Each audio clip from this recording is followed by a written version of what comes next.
Now we will discuss our buffer overflow with a specific example. In the previous video, we discussed the theory and the big picture of buffer overflow, which is very important to understand in order to be able to execute one and also to understand a specific example. So in this case, we have again a function foo with some local variables x and y, and another local variable that is a buffer of 100 characters. So as you can see over here in this example, x and y and foo with its parameter calls are being stored in that stack frame that we have discussed. And the green part of this picture actually shows you how the stack is organized. Remember the picture that I showed in the previous slide. We have a return address and it's pointed by which pointer? The base pointer. On top of it, we have the parameters that we use to call our function. In this case, 18. We called foo18.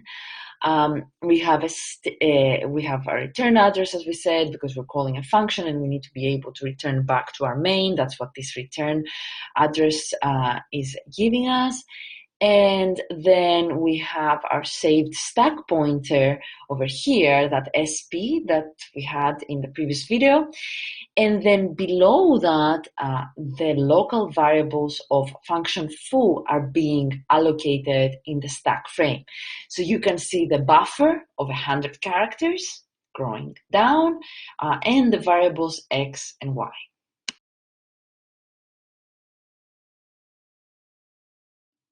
Now, how can we smash the stack? As this very cool paper, additional mandatory reading that I have linked into the website notes is calling this attack. It's calling it smashing the stack. So how do we smash the stack?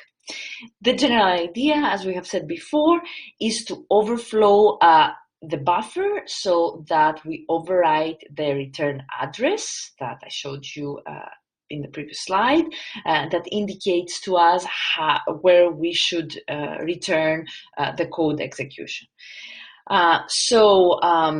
When we're done executing the function foo, we will jump wherever this return address tells us, hopefully to the main, hopefully to the right part. But if we are manipulating the stack and if we have overwritten that return address, you obviously understand that we're not going to return to the right spot. So again, if we manage to manipulate this address of S, the return address, and point it to where the buffer is, where we have saved a small program to, let's say, open a shell or does some other malicious activity, then our buffer overflow is done and complete.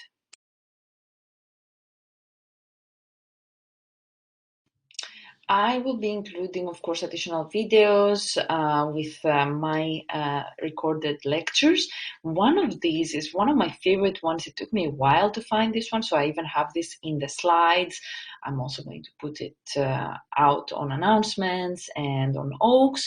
This video has a full example in a lot of detail on how to execute a Stack Overflow, and it shows the memory really nicely, and it shows how it's done.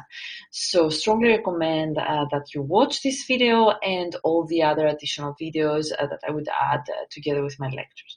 Now, the next thing that we want to discuss is what causes buffer overflow. So in the next few slides, we're going to say, we're going to review these vulnerable functions and vulnerabilities in the code that cause this very detrimental type of attack.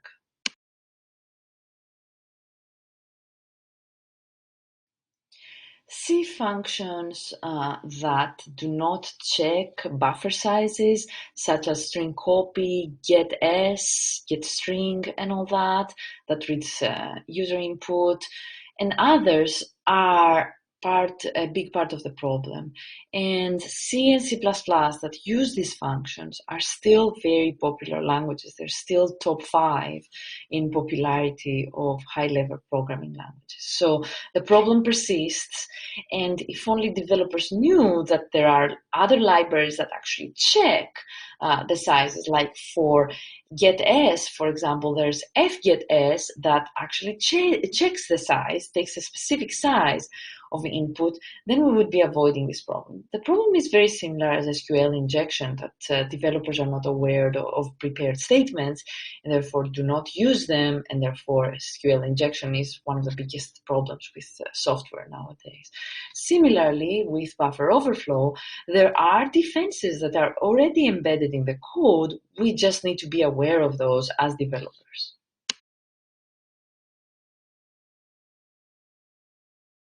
We already saw string copy. That also has that issue of not checking the size of copying source to destination.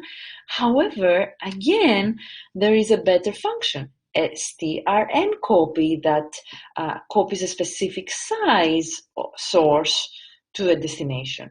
So again, awareness is very important, and there's a good defense over here against a very preventable buffer overflow.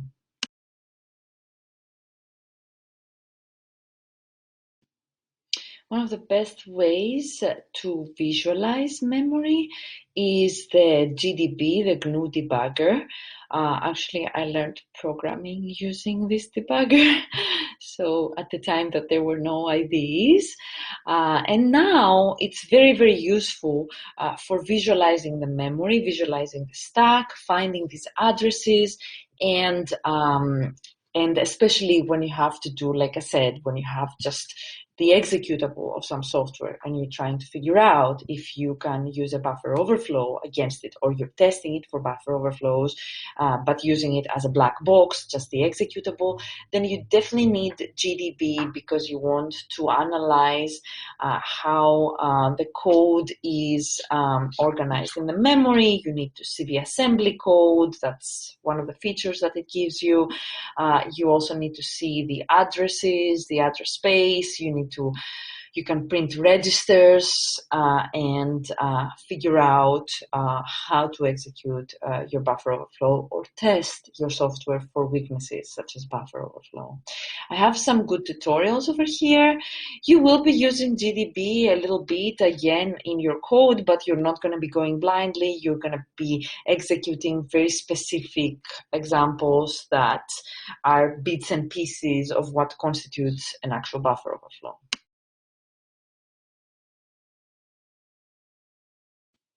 Now we're going to the last little piece of this buffer overflow attack. We've discussed that we need to find the return address and overwrite it with the proper address to point to our malicious code, and then our malicious code needs to be executed. And there are ways to execute this code and avoid issues such as different hardware, different operating system implementations could move these return addresses and make our code, the malicious code execution, reproducible into multiple machines. So we're going to talk a little bit about these details of how we inject this malicious code with some padding so that we can ensure that it's going to be executed.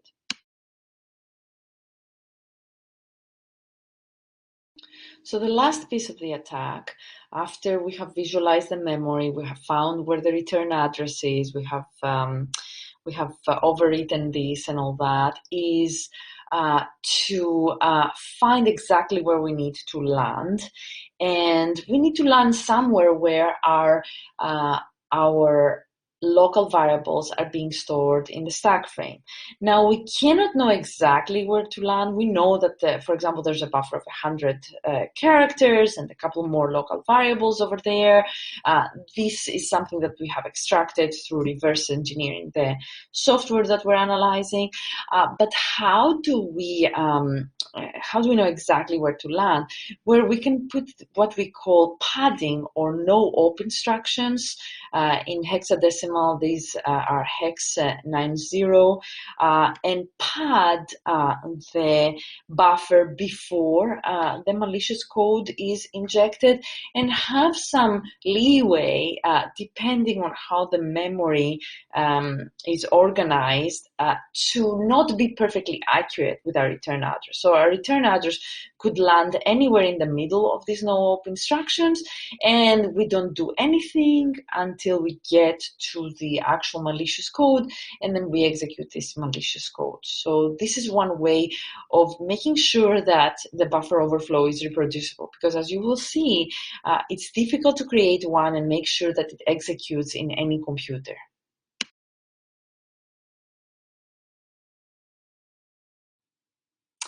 We could also have a different way of doing the buffer overflow. Instead of having only one return address, having multiple return addresses that overrun this local area for local variables.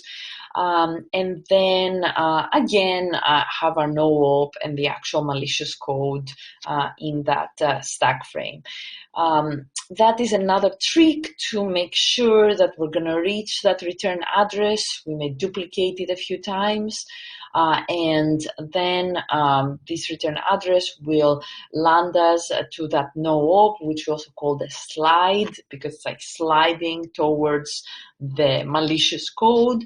And then the malicious code is going to be executed. So it's just a couple of details on how to create a buffer overflow. Again, you will be executing bits and pieces of this attack to see how it works in your homework 4.